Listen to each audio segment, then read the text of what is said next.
But our reception is not as good as usual.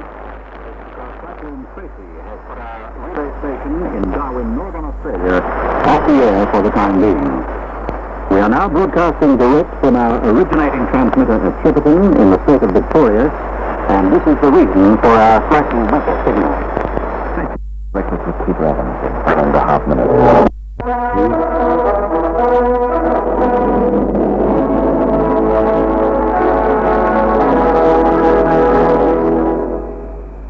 Here is the news from Radio Australia, read by Warren Melton. First, the headlines in this bulletin concerning the cyclone in Darwin. The first of the survivors of the Darwin cyclone disaster have been evacuated to the Australian inland city of Alice Springs as a massive relief operation begins. The official death toll stands at 44, with hundreds of others injured. In Washington, a man surrenders to police after threatening to... And now the news in detail.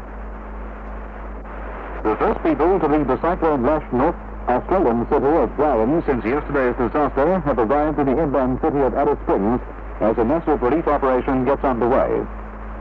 As many as 1,500 people are expected to be evacuated from the city today.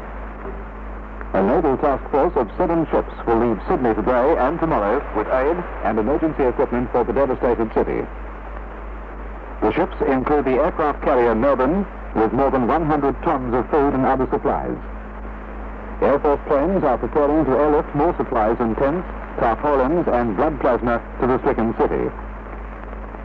Official death toll stands at 44, but this is expected to rise as relief crews sift through the rubble. Heavy loss of life is also expected from ships caught at sea by the cyclone. One prawning company has reported 5 of its vessels missing, and at least 15 people on a boat which left Darwin Harbour for Christmas celebrations at sea are also feared lost. A spokesman for the National Disaster Organisation in Canberra said that first reports indicated that 90% of Darwin's buildings had been damaged in the storm. Power and water supplies are still out of action. Rain and winds hitting 70 kilometres an hour are still hampering relief efforts. It's not as good as usual. It's because Cyclone Tracy has put our relay station in Darwin, Northern Australia, off the air for the time being. We are now broadcasting direct from our originating transmitter at Shepparton in the state of Victoria, and this is the reason for our slightly weaker signal. And now an announcement for listeners in Darwin and the Northern Territory of Australia. Radio Australia is now broadcasting the ABC program from the medium wave station 8DR in Darwin on a shortwave transmitter from Shepparton in Victoria. Times and frequencies are as follows. These times are Central Standard Time. From 0930 to 1930 on 17,715 kilohertz in the 16-meter band.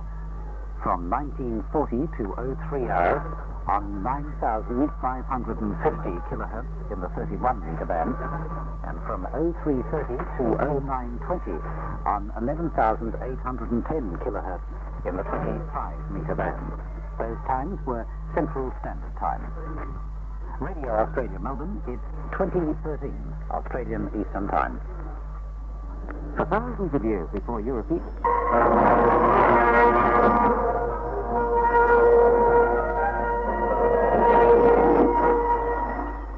This is a special edition of Australian Newsreel from Radio Australia Melbourne. I'm Mike Taft. Australia today mounted a massive relief operation to relieve the cyclone-devastated city of Darwin in Northern Australia.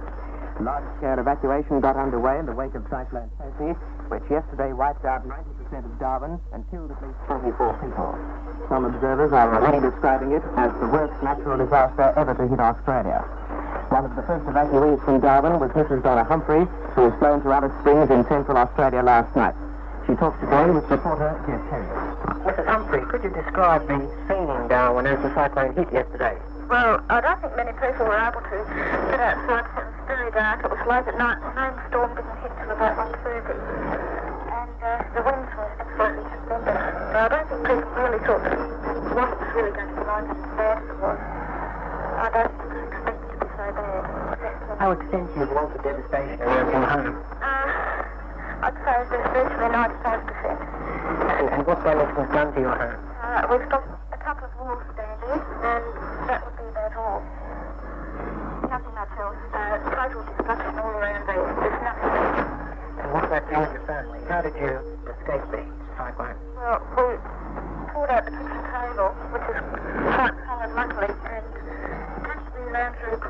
and we all sat underneath that in the top of the car.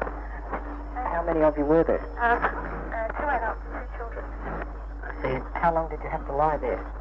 Well, we had to lie there from about, say, 1:30 till roughly 6 in the morning. 6 in the morning. Then what happened? How did you leave Darwin? Very luckily, husband works for an airline, and we were able to be shipped out to Alice Springs about 6:30 last night. You would have been amongst the first to leave Darwin. We were probably the first.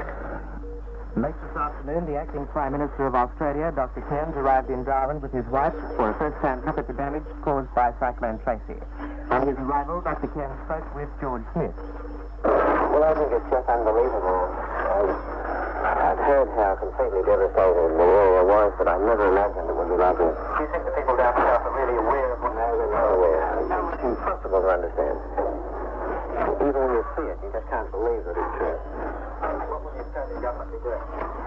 Well, everything is possible. We, first of all, have to think of the people here now and make sure that their health is preserved and they're fed properly.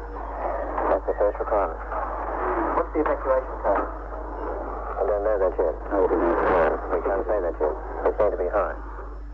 Communications with Darwin were almost completely blacked out by the cyclone, but this afternoon the National Broadcasting Station and Radio Australia were able to re-establish links with Darwin. The Australian Broadcasting Commission announcer, Howard Breaker, told the outside world firsthand for the first time of the extent of damage to the city. I've never seen anything like the devastation in the town. Everything's just flattened. Terrifying. The wind came in on Christmas night, and that was that. But everybody here is in good spirits. The women have been absolutely marvelous. Competent and capable, cheerful. They've got little kids, a lot of them. But we've plenty of food. We seem to have adequate water at the moment. And we've got our own electricity supply, of course, from the generator. But really, Darwin is just written off. You've no idea. Things are getting underway, of course. We've had the beginning of emergency services to try and not restore things to normal. That will take many, many months, years probably. But to restore some sort of working arrangement so that the city can function and people can be fed and housed and sheltered until they're moved out. There will have to be an immense evacuation program. So the population normally is around 45,000, 46,000, and there just isn't accommodation for more than a few thousand, 6,000, 7,000 perhaps, so that you can do your own arithmetic and see how many people will have to be taken out. It's not just a question of putting up people. What are they going to do if they're living? They can't work because there's nothing to work at. It's as bad as that. This morning in Darwin, Australia's Minister for the Northern Territory, Dr. Rex Patterson, and the head of Australia's National Disasters Organisation, Major General Stretton, called a press conference in the wrecked city of Darwin to tell the local press representatives of their plans for evacuation and reconstruction. Dr. Patterson summed up the situation very bluntly. It's no good saying anything to try and minimise the seriousness of this problem. It is extremely serious. It is probably the worst national disaster in terms of lives, casualties, property that this nation has ever had. It's quite clear from a preliminary assessment that we will have to thinning up the population of Darwin. The oncoming wet season is with us. It's very, very clear that it's impossible to reconstruct houses, a number of houses, thousands of houses on a temporary basis. And those women and children, those sick people who would like to leave Darwin, if any consideration has been given to these cases. The organisation, through General Stretton, will be working coherently to find out where those people will be able to go. I can assure you that the Australian government has given full support in all resources possible, physical, human resources, to overcome this tragic problem. With Dr. Patterson at the press conference was the director of Australia's National Disaster Organisation, Major General Stretton, who was called to Darwin early yesterday, only minutes before communications from the city ceased. He is now directing rescue operations in Darwin. Major General Stretton told the press conference it was 12 hours before his organization learned of the disaster. The first official message was received through at about 11 o'clock yesterday morning, Canberra time, received by me in Canberra, in which the Director of Health here asked urgently for surgical medical teams to be got into the area. Doctors were, volunteers were called for in Canberra, and within 2.5 hours they came out of operating theatres. The Minister for Defence made a VIP aircraft available, and those teams took off and arrived here last night. In order to get here, they had to take on extra medical supplies at Mackay, and they had to tranship into a Hercules at Mount Isa, with the Minister and myself, the surgical teams and medical supplies put into a Hercules that did really a magnificent landing here last night, completely by radio, with the aircraft lit by flares, and that aircraft with the medical assistance arrived at 20 minutes past 10. The doctors were immediately sent to the hospital.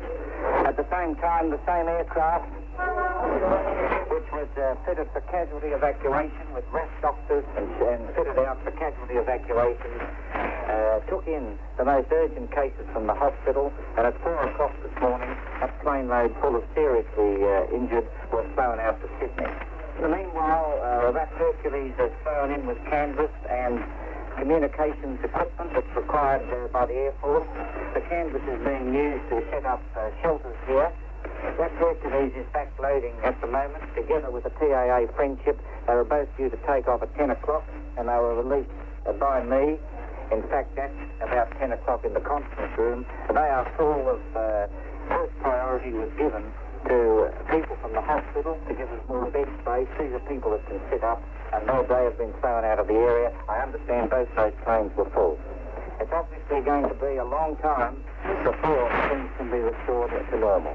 Everyone here is a mouth to feed, and means things have got to be thrown in. We've got to thin out the population.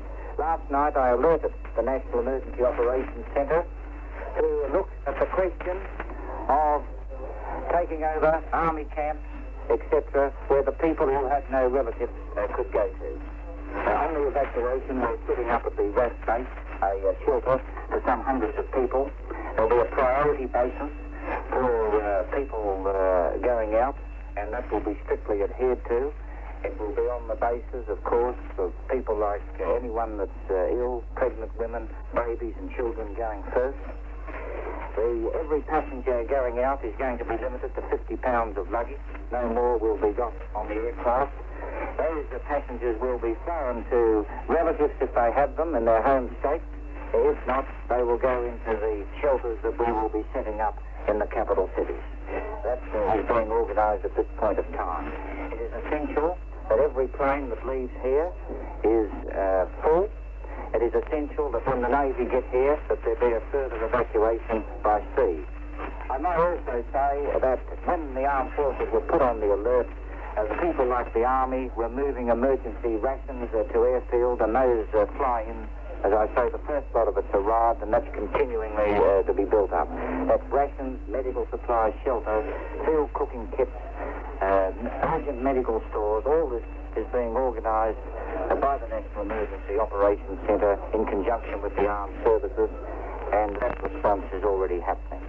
I might also say that arrangements were made by the Natural Disasters Organisation with the Red Cross to accept the responsibility for a recording and tracing system and inquiries from relatives. A Red Cross team will be set up at the airport. Everyone that flies out will be recorded, their names taken. The Red Cross organisation throughout Australia will be accepting inquiries from relatives, and they have taken over this responsibility. The Australian Minister for Northern Territory, Dr. Patterson, made it quite clear at the press conference that many thousands of people would have to leave Darwin. He told the press conference, "The policy we've decided upon is that we will just have to thin out or evacuate the people of Darwin. That's a national responsibility, and in terms of finance, that will not stop the people from going out. Those who, of course, give it the priority. Nobody knows how many we want to move out at this point in time, but it could be, we'll say a figure on the best estimates we get, it may even be up to 10,000 people. We don't know, but this is something you appreciate that we do not know. We make assessments all the time, but it could be up to 10,000 people. It's not just a question of of the disease and the food in terms of the total numbers, but you'll appreciate to be able to reconstruct housing, the wet season coming on, that this will make it intolerable for women and children really to stay in many parts of Darwin unless they have something over their heads. Will you be organising builders to come into the town and start reconstructing houses? Oh yes, so all this is under control of the General Stratton and the committee. Ships were bringing in supplies, airplanes bringing in supplies. We're commandeering building materials all around the area. But you'll appreciate there is a good committee working on this. And please bear with us. We can't achieve everything overnight. It's easy to criticise, but I can assure you that we're doing everything possible with respect to tarpaulins, temporary shelters, all this sort of thing, and we're doing everything possible to house people. Looking further ahead, Minister, is there any policy yet about compensation for property loss? Well, the policy is, of course, laid down by within the National Disaster decisions of the Cabinet as it applies to cyclones in Queensland, floods and fires, and those guidelines are still there. As regards insurances, of course, this is a matter for the insurance companies, and I'll endeavour to do everything possible to expedite policies for claims and regarding rebuilding. But these are matters of detail. But certainly, as regards policy, those guidelines have already been established.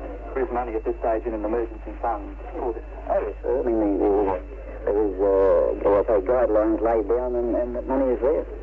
This afternoon in Darwin, the coordinator of relief operations, Mr. Ian McHenry, told Darwin residents of his organisation's plans for evacuation of the city.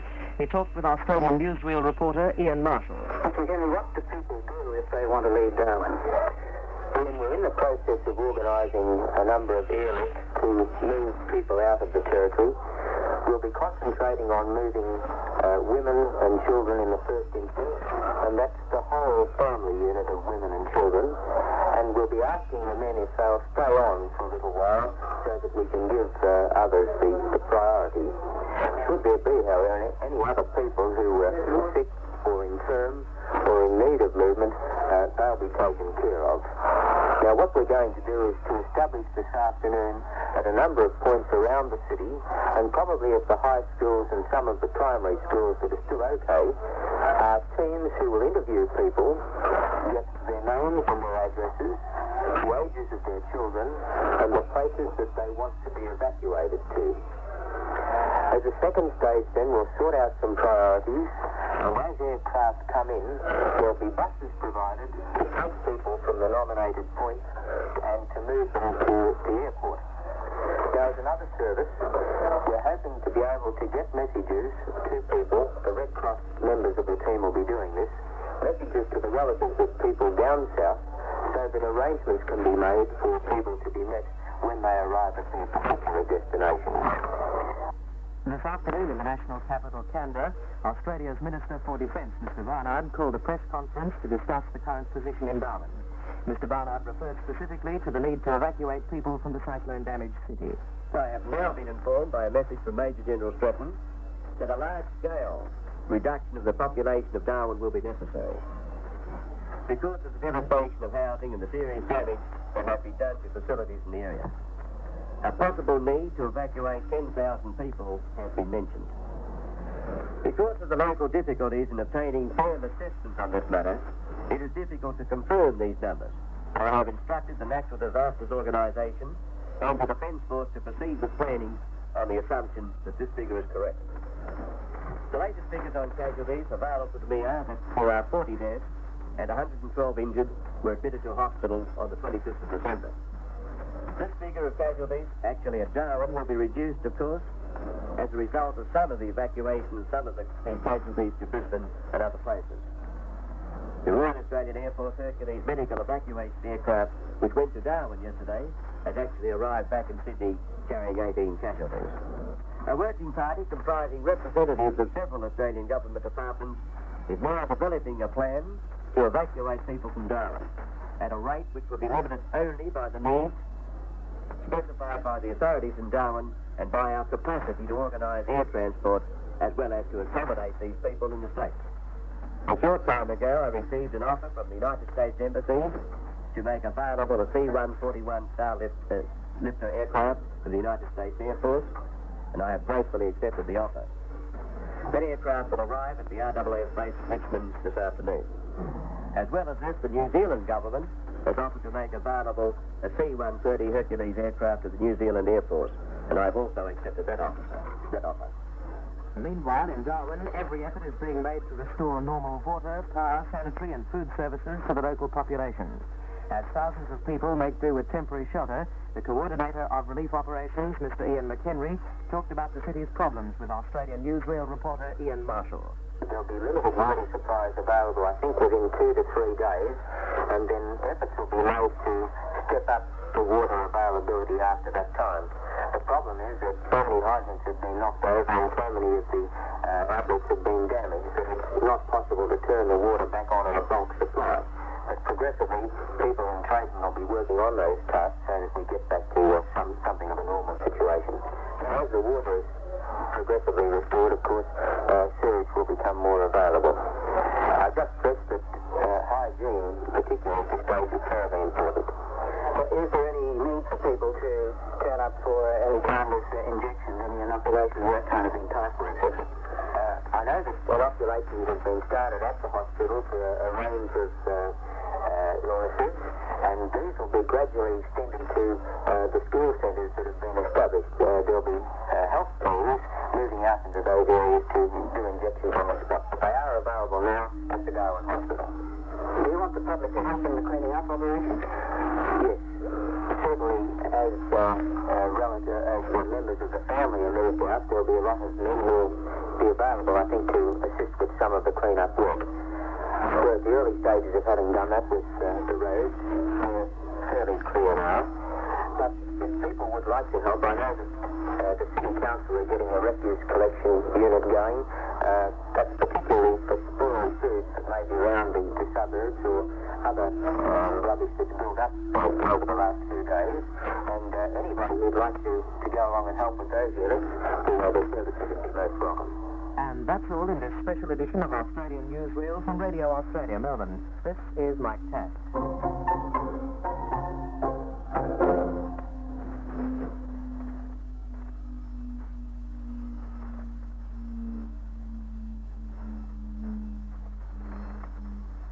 That is Radio Australia, broadcasting to you from Melbourne.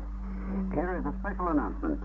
If our reception is not as good as usual, it's because Cyclone Tracy has put our relay station in Darwin, Northern Australia, off the air for the time being. We are now broadcasting direct from our originating transmitter at Shepparton in the state of Victoria, and this is the reason for our slightly weaker signal.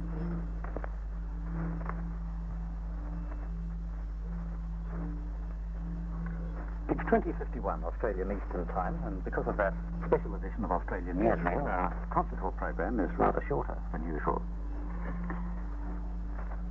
An Australian composition we have for you.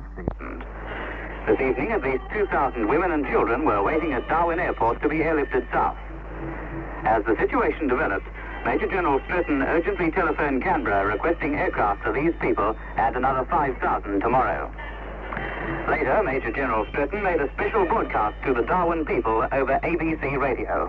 In light of what we have been able to do today, I have already ordered jumbo jet aircraft, and it is my plan to fly out approximately double the number of people tomorrow, about 5,000 people. These aircraft have just been confirmed to me, and there is no reason why we will not achieve that target. Major General Stretton, head of the Natural Disasters Organisation. The Minister for the Northern Territory, Dr. Patterson, told reporters in Brisbane today that 25,000 people would be evacuated from Darwin in the next 2 weeks. That's about half the population.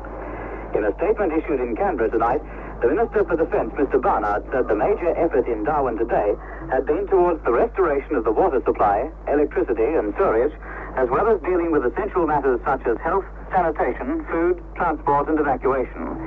He said food stocks were now ample. Mr. Barnard said the final casualty figures were still not confirmed, and the estimates of deaths remained at 40 to 50. The acting Prime Minister, Dr. Cairns, returned to Melbourne today after inspecting the plight of Darwin. He said the situation was unbelievable. Dr. Cairns said that Darwin would have to be rebuilt, both because of its historic value and because it was such an important communication base for Australia. It might not be put back on exactly the same site or exactly the same design. The acting Prime Minister estimated that to rebuild a city of 10,000 houses would cost at least $250 million, and said this heavy pressure on resources would probably affect development programs like the Albury-Wodonga Growth Centre. The Minister for the Northern Territory put the cost much higher. The estimates given by my department, apart from the Northern Territory, so far, rough as you can get them, so that the total damage will be at least $500 million. $500 to $600 million, and their estimate is simply based on what has gone into Darwin in the particular field they're concerned with. There's no question in terms of loss, national loss, housing, buildings, equipment, the city itself, people. This is the greatest disaster by far since Australia. Dr. Patterson said the evacuation of the city had to be carried out as soon as possible because of the threat of disease. He said open homes were being used for toilets, and thousands of people were still living in partly destroyed buildings. Packs of dogs were roaming the streets, and officials had started shooting them to stop attacks. Police have released the names of the victims of Cyclone Tracy who have been identified so far. 45 bodies have been found, and of these, 25 have been identified. The authorities fear that bodies of no victims may be found in the wreckage of Darwin. There are no ages or addresses, and there's a possibility of a number of people in Darwin having the same name. However, police say the next of kin have been advised. Here is a list of known dead.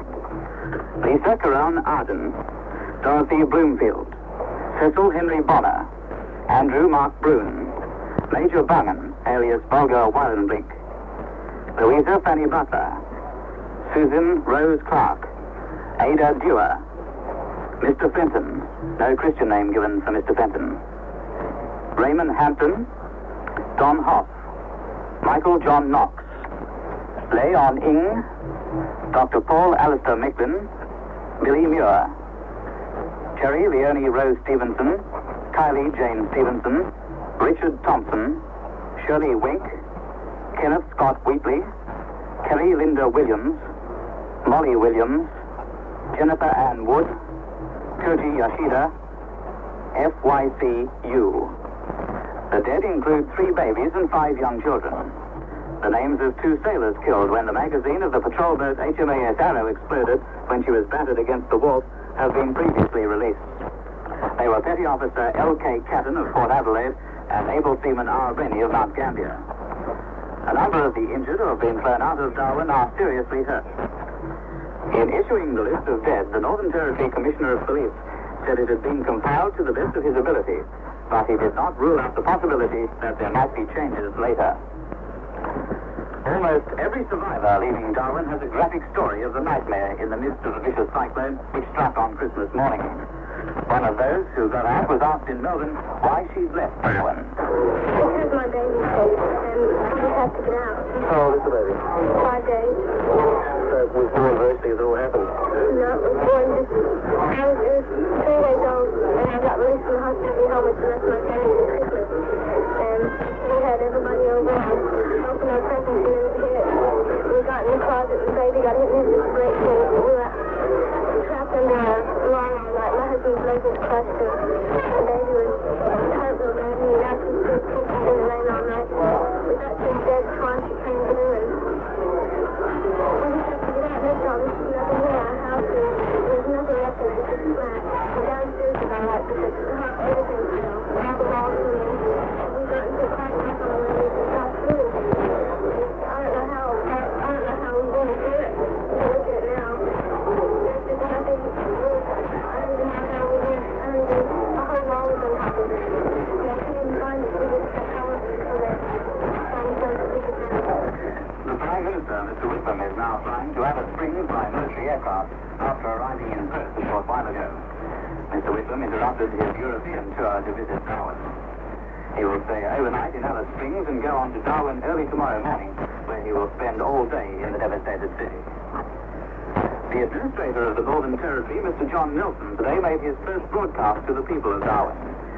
Speaking on ABC Radio 8DR, Mr. Nelson said that although there had been a national disaster and personal tragedy, the people would build from the ashes of the past. There would be disappointment and frustration and hold-ups in the program, but he appealed to residents of Darwin to be tolerant and cooperative, with the knowledge that the government, the police, the emergency services, and the citizens of the rest of Australia were right behind them. Darwin may have been wiped off the map today, but Darwin tomorrow will be on the map and going strong, he said. Darwin was getting its first supplies by sea today, including urgently needed food. 2 ships, the Darwin Trader and the Nyando, were being unloaded at the badly damaged Darwin wharves, and another ship, the Sea Progress, was due to berth. The ships are carrying food, some of it frozen, and supplies of beer and soft drinks, which will relieve the growing shortage of fresh drinking water. Many people in Darwin today received their first supplies of fresh milk since the city was hit by Cyclone Tracy early on Christmas morning. With the restoration of emergency power to the city's major milk plant, 32,000 pints of milk were packed and distributed. A Royal Air Force Hercules has left Singapore for Darwin to pick up British survivors from Cyclone Tracy. Nearly 80 British citizens, including 35 children, are to be taken by air to Singapore. Nearly 200 extra police arrived in Darwin this afternoon. They're from the Australian Capital Territory, Queensland, and New South Wales forces. They will help in search and rescue operations, communications, patrol the city area and the airport, and help in traffic direction. Insurance companies say they may have to pay out up to $200 million in compensation. A committee member of the Council of Fire and Accident Underwriters, Mr. D.G. Pettigrew, said senior members of the insurance industry were already assessing the damage. Mr. Pettigrew said he believes the payments could be made with almost no delay. If flood and cyclone relief appeals have been made tax deductible.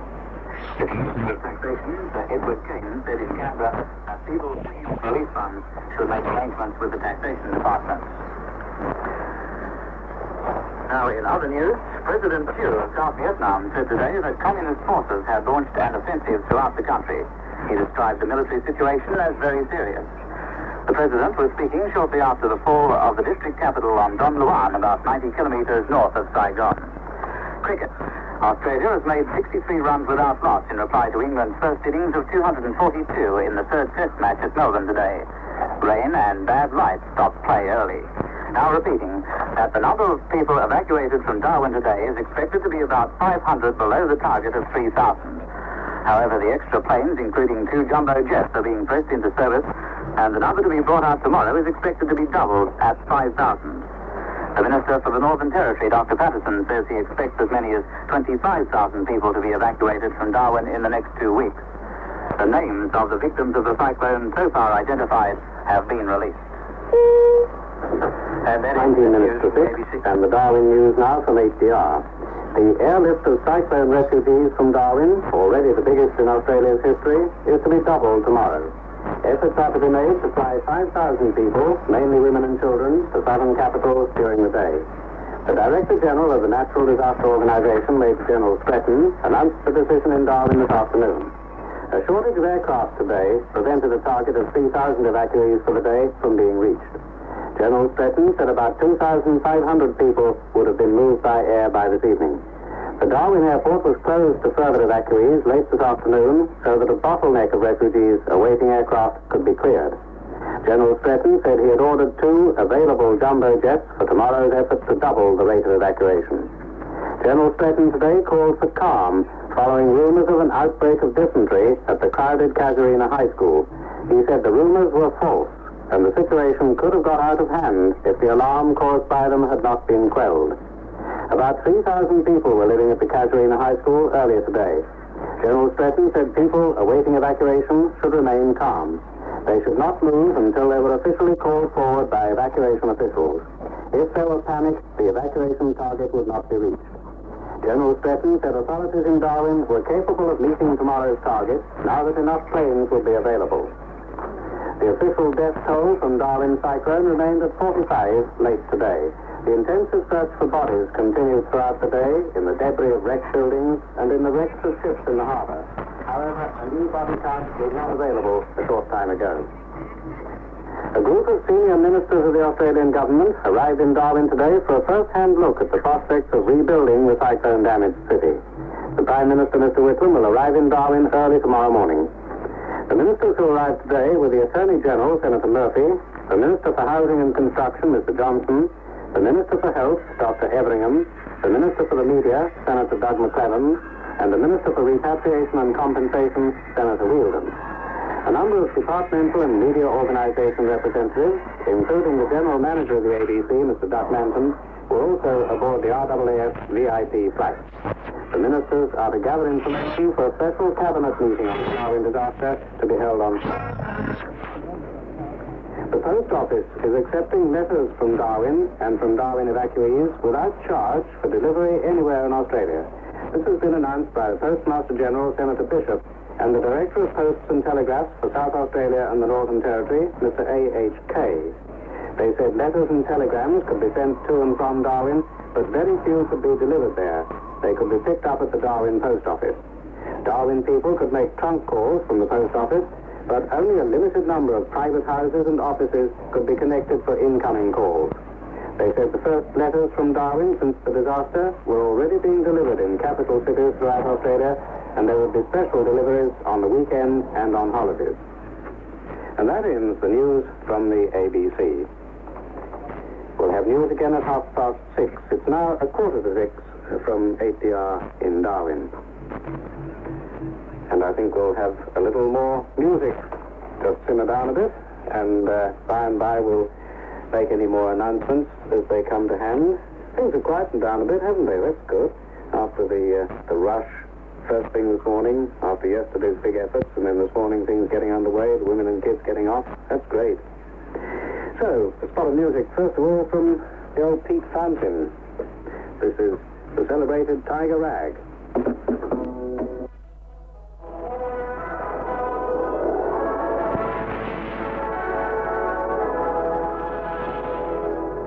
This is the national news from the ABC, read by Ross Sykes. The big airlift of Cyclone refugees from Darwin will be stepped up today. It's planned to fly out more than 5,000 people. Most of them will be women and children. 4,000 people will be flown to Sydney and the rest to other parts of Australia. 3,500 refugees were evacuated by air from the wrecked city yesterday. Today, additional planes, including 2 Qantas jumbo jets and 2 707s, will join the 11 military aircraft already taking part in the biggest airlift in Australia's history. The Defence Minister, Mr. Barnard, said the American government had offered to replace its cargo-type Starlifter aircraft, at present being used, with 2 passenger planes. These should be available from Townsville on Sunday. The British High Commission in Canberra has offered the use of an RAF Hercules, as well as 2 frigates, 2 tankers, and a stores ship, which are only a few days sailing from Darwin. The number of known dead from the Darwin cyclone is now 47. The ABC's Darwin office says the death toll is expected to rise today. There are still about 100 people missing. Divers have begun searching boats which sank in Darwin Harbour during the cyclone. And small groups of firemen and police yesterday began moving slowly along the streets of the city's northern suburbs, sifting through the rubble of row upon row of levelled houses. This report from ABC Darwin reporter Grant Heading. Yesterday I accompanied a group of firemen as they made a house-to-house search in the streets of the Darwin suburb of Tiwi. Grim-faced and perspiring heavily in the humid conditions, the men worked tirelessly in search of bodies which they desperately wished not to find, but which they know will be uncovered in the next day or so. The devastation was so complete in Tiwi that no one was bothering to salvage anything. The firemen uncovered many valuable items, including wallets full of money, stereo sets, cupboards of clothing and jewellery. Their owners had obviously left at the first opportunity. Driving through other northern suburbs, I was struck by an overpowering stench, which the firemen said was just the first sign that many bodies were buried beneath the rubble. On the banks of Rapid Creek, which flows through the northern part of Darwin, I saw dozens of people washing themselves and setting up camp. Women were bathing their children in the water and washing clothing. Grant Heading says the only lights in the heart of Darwin overnight came from hurricane lamps burning in shop fronts where the owners were guarding their stores. Police patrolled the streets to watch over property. They have charged 2 people with stealing from unguarded premises. A police statement said they will appear in court today. The statement said the offence was punishable summarily by 2 years jail. If there were an indictment, the penalty could be 8 years jail. An RAAF Orion aircraft took off from Edinburgh in South Australia at first light this morning to fly to Darwin to continue searching for 6 ships still missing in waters off the city. A spokesman for the Marine Operations Centre in Canberra said the missing ships are 2 prawn trawlers, a ketch, a fishing boat, a yacht, and a pearling lugger. A spokesman for the Natural Disasters Centre in Canberra, Mr. Bill Smithers, said this morning the health situation in Darwin was now in hand. He said the city's water supply was gradually being restored. If any form of epidemic began to emerge, the medical authorities in the city had the facilities to handle it. Mr. Smithers said that communication between Darwin and the rest of Australia had greatly improved in the last 24 hours. The Prime Minister, Mr. Whitlam, arrived back in Australia from his interrupted European tour yesterday and is expected in Darwin this morning. Last night he spoke to Cyclone evacuees at the Alice Springs airport. The Prime Minister has called a special cabinet meeting in Sydney on Monday to deal with the Darwin emergency. He will make a statement after the meeting. Mr. Whitlam yesterday announced that refugees from Darwin would receive payments from the Department of Social Security to meet their immediate urgent needs. The payment will be $62 plus $5.50 for each child. That's equal to 2 weeks' special benefit. The Prime Minister said the money would be paid at the 7 emergency centres in mainland state capitals and at Alice Springs and Mount Isa, as well as from metropolitan and country social security offices. The cost of rebuilding Darwin is going to run into hundreds of millions of dollars. The Treasurer, Dr. Cairns, yesterday said the costs would be at least $250 million. The Minister for the Northern Territory, Dr. Patterson, put the figure higher at between $500 and $600 million. Dr. Cairns said the federal government would probably appropriate money, especially for relief and rebuilding work in Darwin. He said he had discussed with the opposition leader, Mr. Snedden, what should be done for Darwin, and they have generally agreed. The Taxation Commissioner, Sir Edward Kane, announced yesterday that gifts of $2 and upwards to cyclone relief appeals would be allowable tax deductions. Among big donations announced yesterday, $50,000 by the Bank of New South Wales for urgent relief work in Darwin. The South Australian government said it would provide an unspecified but substantial amount of money. An appeal for cash in Alice Springs to help cyclone relief has cost $100,000. The appeal, which is now closed, was conducted by the Combined Services Clubs and represents about $8 for each person in the city. In addition, the people of Alice Springs have responded well to appeals for tents, tarpaulins, and other goods needed in Darwin. This news comes to you from the ABC. There's been heavy loss of life in General Alan Stratton, the civilian chief of the Natural Disasters Organisation. The time is now 7:30 on the 28th of December. This is an important message. Firstly, health.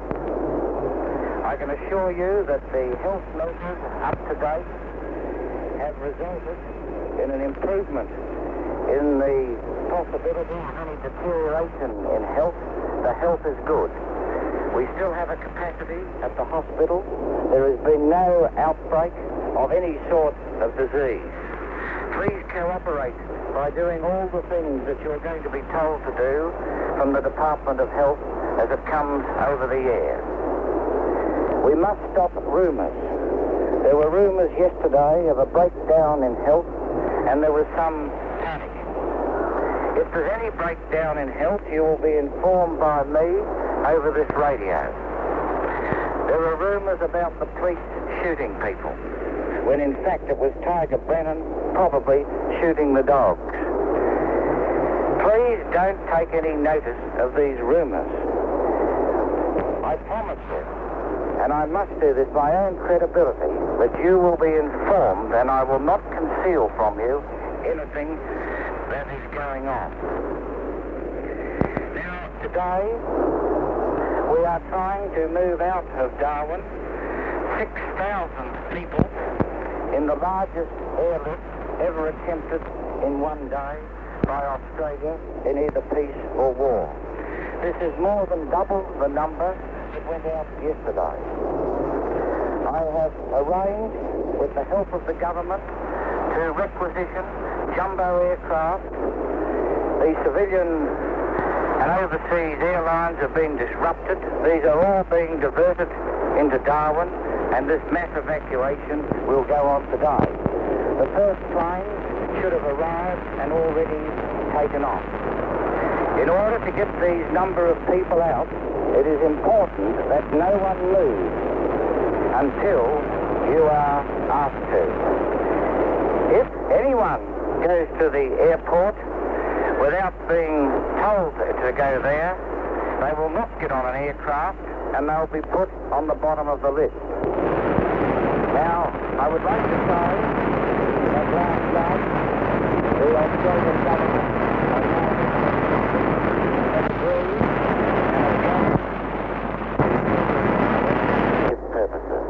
I am dedicating myself to ensure that there will be none.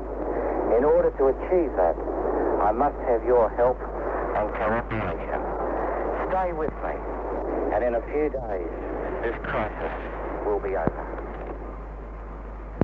That was Major General Stratton. The time now 23 minutes to 8, and we have an item from the ABC newsroom in Darwin.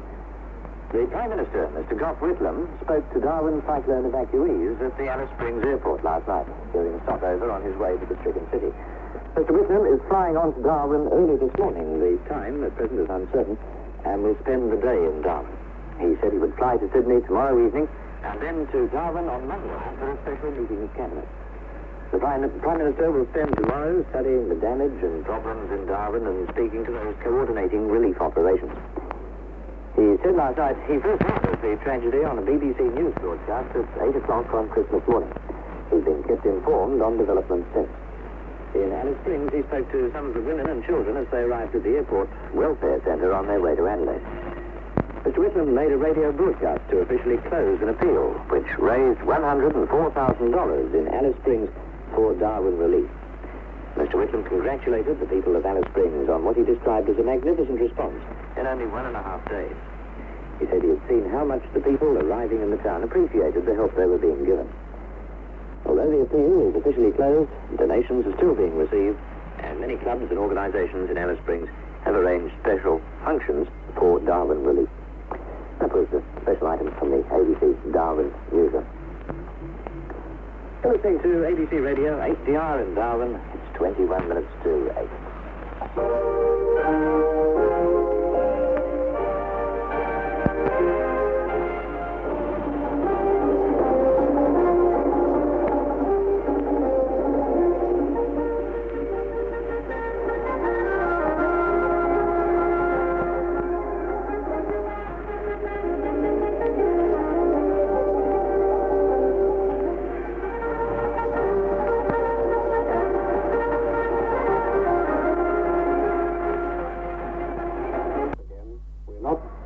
Certain whether it's broadcasting, whether we can use it for any great length of time, because it's been grossly overstrained, so that we are really relying on your frequencies that you put aside for us. Many people in town we know have shortwave radio receivers, and we've been telling them to let as many of the other people know as possible who can't get us on medium wave. Let them know that the frequency is such and such, so that they can pick up the news in Darwin and the surrounding territory on shortwave. We really do appreciate what you've been doing. If we have something specific to send down to you, we'll give you as much notice as we can so that you can set up proper recording facilities. Probably sometime during the morning we'll have something pretty important to send down, because now that daylight's with us and things are underway again, we'll be... we expect at least to be having several important announcements from Darwin. So we'll give you as much notice as we can, get everybody lined up down there. But this is a general talk here telling you how much we really do appreciate what you've been doing. Because we're so cut off, it's impossible to describe a place of this size, completely cut off from the outside world. And when we started broadcasting, there was a tremendous uplift in morale. And this is largely due to your allotting those frequencies to us. We're terribly grateful. Am I talking to Peter Humphrey by any chance? If not, somebody down there perhaps could send Howard Baker's regards to Peter. We're very much aware of what it has meant to you, putting staff aside and allotting the transmission facility down there. It's great. You're the constant voice, as it were. So, we're a good cheer here. We've got plenty of tucker. We're getting water supplies back. Most of our women and kids have gone out. I say our, meaning the ABC staff. Women and kids have gone out. And you'll probably have heard some of the effects of the enormous efforts overnight to start this massive airlift today. I frankly don't know how some people in authority have coped, because they just haven't stopped for, 2.5, 3 days. And it's astonishing how people are keeping going. There's order and discipline, cohesion in everybody's efforts, right from street cleaning up. It's marvelous what's been happening. This just shows you what people can do when they're pressed to it. And a lot of us are thinking, why can't we do this all the time? So perhaps there's a new world dawning for us. We hope so. When fellows who are asked suddenly to switch from a normal, well-established routine that they know inside out, and suddenly improvise, after an initial period wondering what has to happen, they realize what has to happen, then start making it happen, improvising, appointing duties to this person and that person, and then locking the whole lot in together so that it dovetails and makes a coherent pattern of action. This is marvelous to see how people's brains switch on. They realize what has to be done without bidding, and they just get it done. It's great. Cooperation is the name of the game. Anyway, just talking to Darwin people for a moment. You're getting us on shortwave through Radio Australia. At present, we're on 11.81 megahertz in the 25-meter band. At about 9:30, frequency change will take place. We'll tell you about that beforehand, so that you'll be able to write down the new frequency. These are frequency changes that happen all through the day. As the sun moves round, reception conditions vary, so standard frequency changes take place during the day. And the next one will be at 9:30. We'll go on to the 16-meter band. We'll tell you about that closer to the time. Those of you who are lucky enough in Darwin to be hearing this shortwave transmission, perhaps again to say that if you can get hold of any other people near you and tell them what frequencies to use, and they in turn can tell others so that the word gets round that they have, if they have shortwave sets, they can pick up Radio Australia's transmission, and it will be virtually equivalent to listening to HDR local transmitter. At present, we're on 11.81 megacycles per second in the 25-meter band. In Darwin, it's just coming up to 5 minutes to 8. I don't quite know what Bob Roberts had reached, what point he'd reached. He's gone out to take some people out to their homes, or for some purpose or other, people who haven't transport of their own. So I'm just filling in time for him for the moment. I know I heard him talking to the kids a few minutes ago. It's a funny thing about something like this that happens, which is outside the experience of grown-ups, let alone kids. The kids have been marvelous in Darwin. You're really great. You haven't been getting in the way or moaning or destroying things, getting under Mum's feet. You've been marvelous. Anyway, I'll run through the notices that we have, those that are important, and we'll have a spot more music.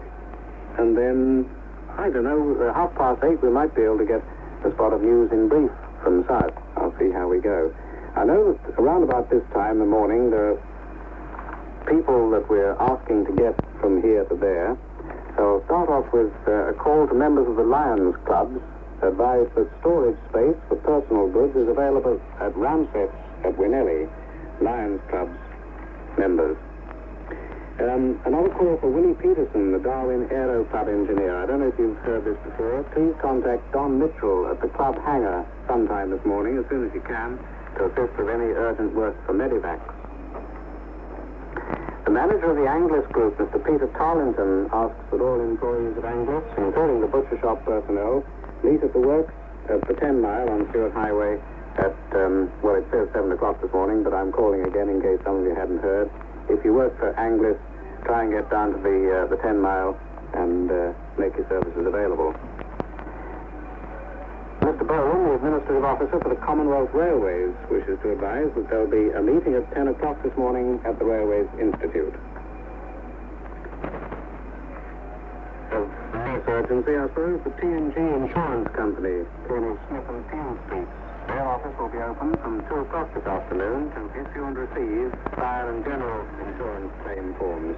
And the claims will be given top priority, and all relevant claims will be refunded direct from Adelaide. Well, that's good news, you know, for a lot of people who've been worried about their property. If you want money, if you're short of money and perhaps you're able to get out today, want some money, and if you have a trading bank account in Darwin, the trading banks met yesterday, and it was decided to open this morning at 10 o'clock until midday to let people withdraw cash with a $100 maximum limit per family unit or person at your own bank. If you want to deposit some money, don't want to carry a large sum of money around with you, only notes will be accepted. Your own bank will advise you on any other queries, and only the banks in the city will be open. Further announcements will be made later on future trading arrangements. The manager of Ready Mix, Mr. Ludwig, asked all personnel to report to the factory, plus all owner-drivers. He said 7:30, but perhaps it's not too late to give that out of birth there in case you just caught up with us. Mr. Len Amiot of Kerry Manola's Pharmacies asked staff of all related companies to report to the Mitchell Street shop at 9 o'clock this morning. That one's no longer relevant. No. Nor that. The show company foreman asks all available personnel to report to the depot in McMinn Street at 8 o'clock. It's getting on for 8 o'clock now, but if you can hie yourself down to McMinn Street to the Shell depot, you'll be welcome. John Holland personnel to report to the Winelli office this morning. The Department of Housing and Construction asked for their administration staff to report to the 2.5 mile this morning as well. They were asking earlier for 4 cooks and 8 timekeepers. Perhaps they have them by now. All St. John ambulance members whose families have been cared for are to report to the station as soon as possible. Another car keys announcement. I'll give it again because perhaps you haven't heard. Jeff Stoltz, chairman of the Housing Commission, asks for all Housing Commission personnel with car keys collect the vehicles as soon as possible and take them to Frank Wolf's house in Nemelux Crescent in Ludmilla. He was also asking clerical staff of the Housing Commission to report to the City Mutual building from midday today. At the moment outside, there's a big street cleaning movement underway. Access to the city area will be very restricted today, and we're appealing to all motorists to stay out of the central area if possible. Please assist with the directions of the police, who will be closing off certain streets for cleaning purposes. Some of us have just been out moving cars off the street so that Kavanagh Street can be swept, and it's good to see all this rubbish being moved aside. It lifts your spirits up, doesn't it, to see a nice, clean, tidy street? The Home Building Society investors are advised that funds are safe and covered by insurance. All inquiries regarding payment, etc., are to be directed to the Home Building Society, 184 Adelaide Avenue, Fremantle. The Home Building Society, 184 Adelaide Avenue, Fremantle. That'll set a lot of people's minds at rest, I'm sure. Right, I think that's all I've got for you at the moment. This is ABC Radio in Darwin, broadcasting through the good offices of Radio Australia on their frequency 11.81 megahertz in the 25-meter band. Darwin time is 1 minute past 8. So music now. We had Dennis Gibbons a while ago, didn't we? And then the Lime Juice Tub. And I think we're in the midst of a bit of a sing-along from somebody or other. But I'll tell you what, Dennis Gibbons again. Just in passing, for those of you in Darwin who've not regularly listened to Radio Australia transmissions over the years, Dennis Gibbons, a Melbourne entertainer and folk singer, has for long...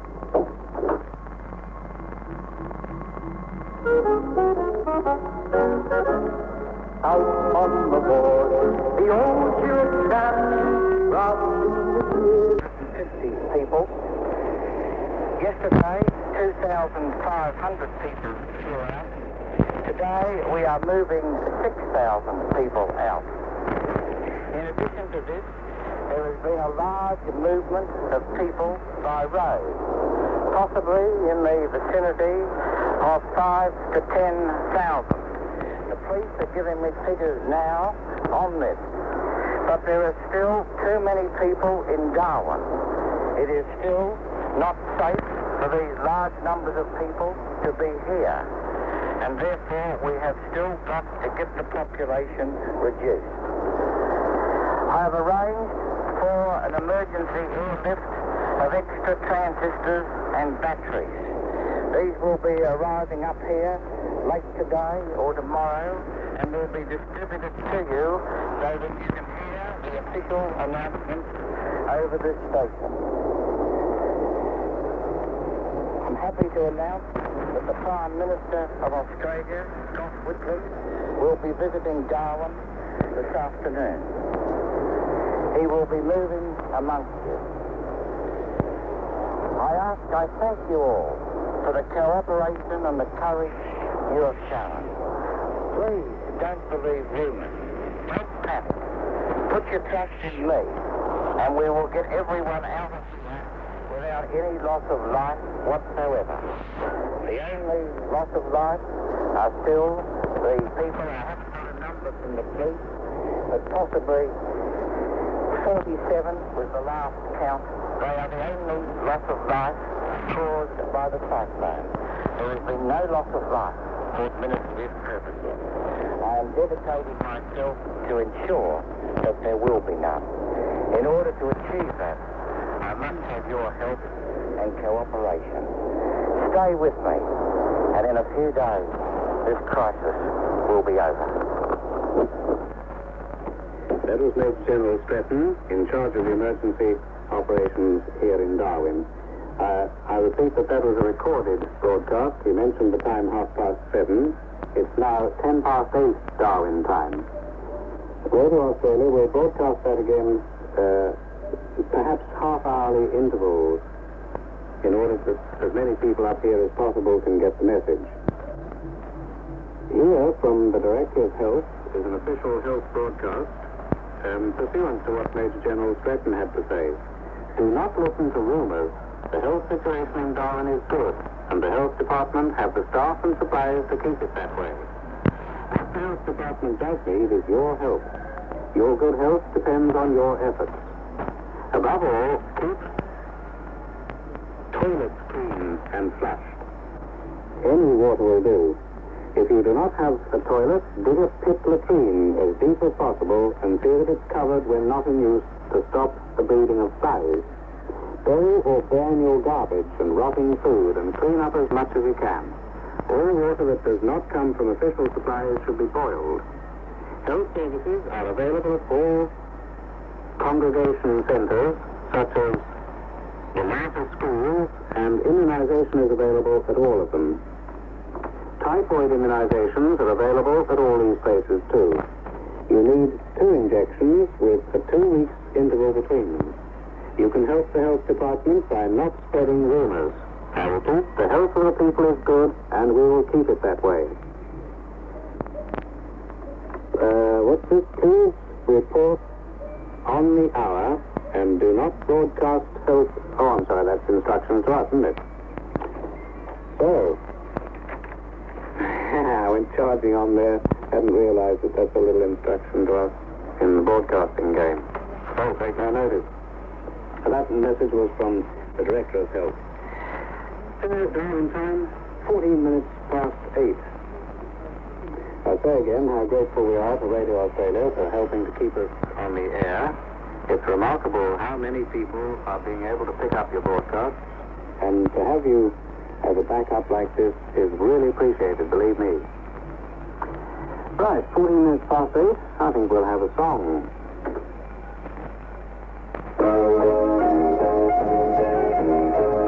Right, gee, it was too. That goes back a bit, didn't it? 19 minutes past 9 in Darwin.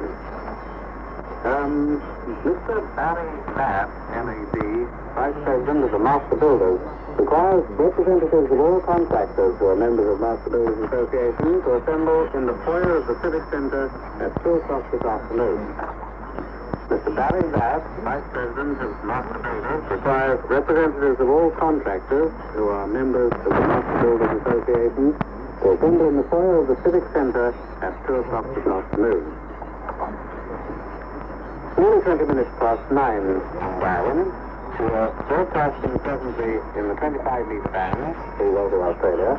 At 9:30, the frequency will change to the normal daytime transmission through the 16-meter band outlet, 17.715 megahertz.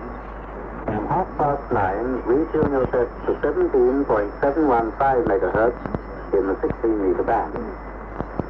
If you know somebody around you, who has only a medium wave radio and is not picking up the broadcast, please break into your phone or transfer out a shortwave set so that he or his mates can pick us up in the 16-meter band from 9:30. It'll be on 17.715 megahertz. What else can I tell you? You've sick of me by now. I'll give you another bit of music from another windy player, Mr. Charlie McCoy, once again.